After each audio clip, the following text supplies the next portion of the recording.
بسم اللہ والصلاة والسلام علی رسول اللہ۔ مسئلہ بیان کرنا ہے کہ گٹر یا گندے نالے کے اوپر نماز پڑھنا۔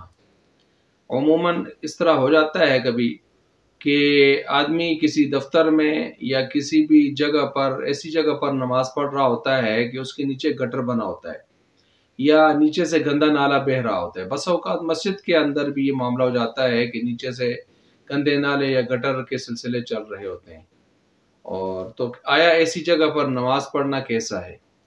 جواب یہ ہے کہ جس جگہ انسان نماز پڑھ رہا ہے، جس فرش کے اوپر یعنی نماز پڑھ رہا ہے، خاص کر سجدہ کے وقت اس کے 7 اعضاء یعنی دونوں ہاتھ، دونوں پاؤں اور دونوں گھٹنے اور اس کی یہ پیشانی 7 ناک بھی، یہ اگر جہاں زمین کے جس حصے پر لگ رہے ہیں وہ حصہ، وہ فرش اگر پاک ہے، وہ جائے نماز جس پر نماز پڑھ رہا ہے وہ پاک ہے، تو اس کی نماز ہو جائے گی۔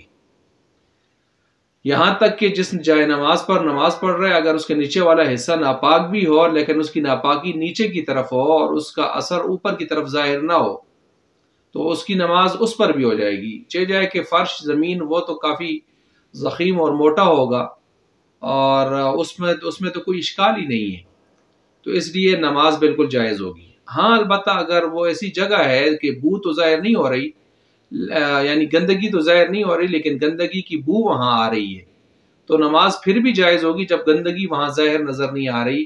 البتہ بو زیادہ آنے کی وجہ سے مسلسل وہاں نماز نہیں پڑھنی چاہیے، یعنی کراہت کے ساتھ وہ جائز ہوگی، کراہت کے ساتھ، یعنی پڑھنی نہیں چاہیے۔ اگر پڑھ لی تو نماز پھر بھی ہو جائے گی، کیونکہ نجاست تو وہاں پر اس فرش پر موجود نہیں ہے جس پر اس کے سجدہ کے اندر 7 اعضاء زمین پر لگ رہے ہیں۔